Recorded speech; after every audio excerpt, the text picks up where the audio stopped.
ดีทุกคนตอนนี้ก็คือบรรยากาศขบวนแห่บุญบั้งไฟใหญ่อยู่ที่เมืองเฟืองประจำปี2026น้องสมาปีนี้มันก็จัดขึ้นอย่างยิ่งใหญ่แล้วเราเพิ่งจัดขึ้นในวันที่27นะ28เดือน6 2026เนาะคือว่าตอนนี้มันก็มีการเริ่มเดินขบวนแห่เนาะออกจากวัดสิ้นไสยารามไปสู่ที่จุดที่บอลที่เพิ่นจะจุดบังไฟเนาะอยู่ต่อหน้าวัดตอนนี้มีชาวบ้านหลายๆบ้านเนาะปีนี้เนาะมาร่วมขบวนอย่างสดชื่นม่วนซื่นเลย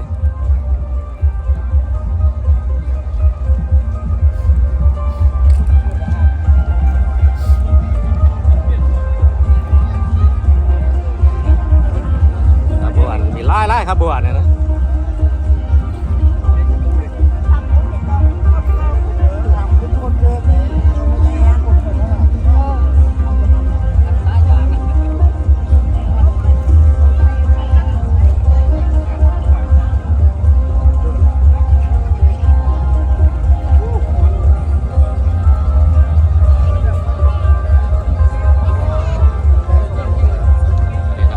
งดงามเลยปีนี้เนาะจัดยิ่งใหญ่เนาะใหญ่กว่าปีก่ายนะแต่เสียดายอากาศก็จะร้อนแน่เนาะในมื้อนี้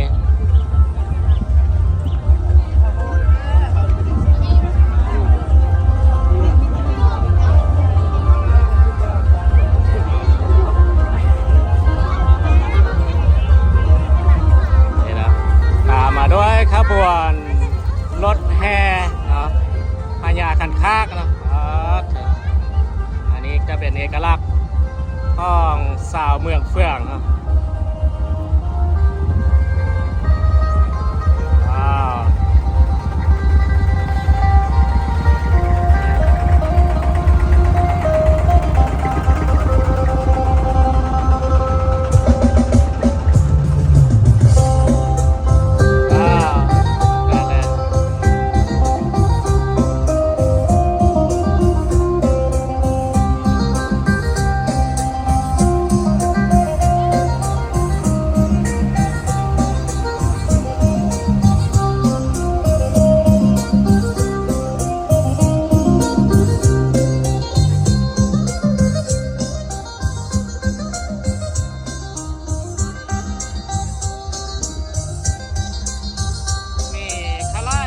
บัวนะปีนี้นะ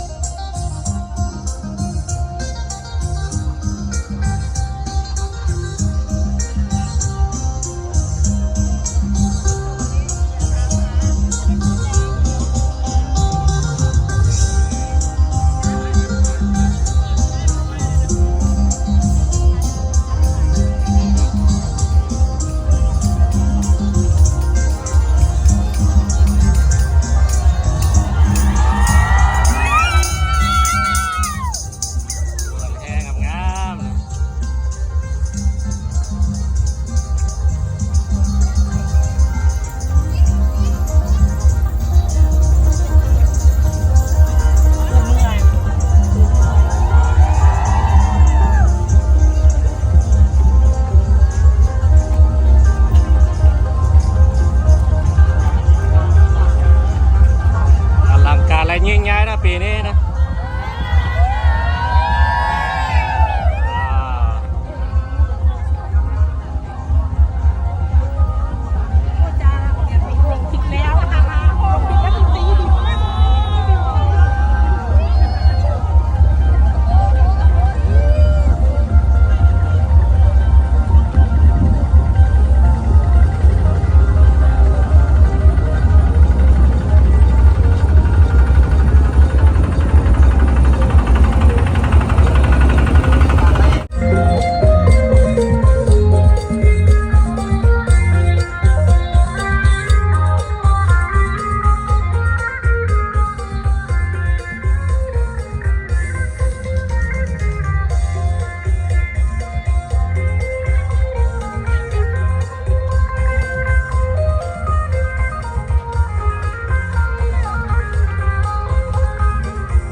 ดงาม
หน่วยงานเข้าร่วมต่อปีนี้เนาะอย่างเชิญ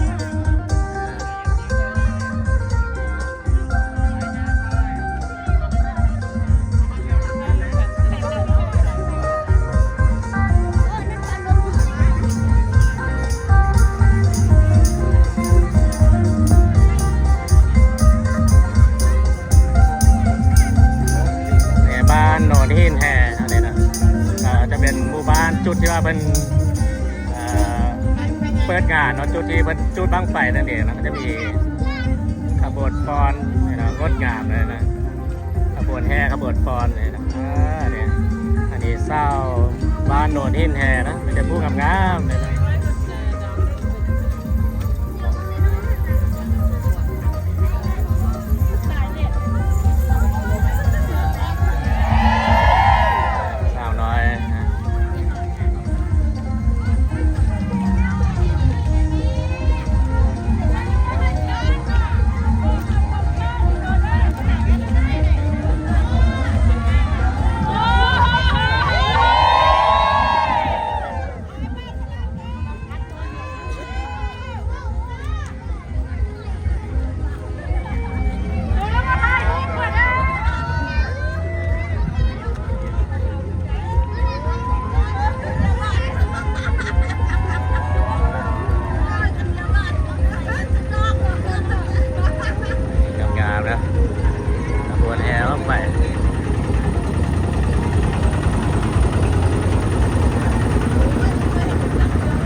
ติดกันมาเรื่อยๆนะนี่งามเลย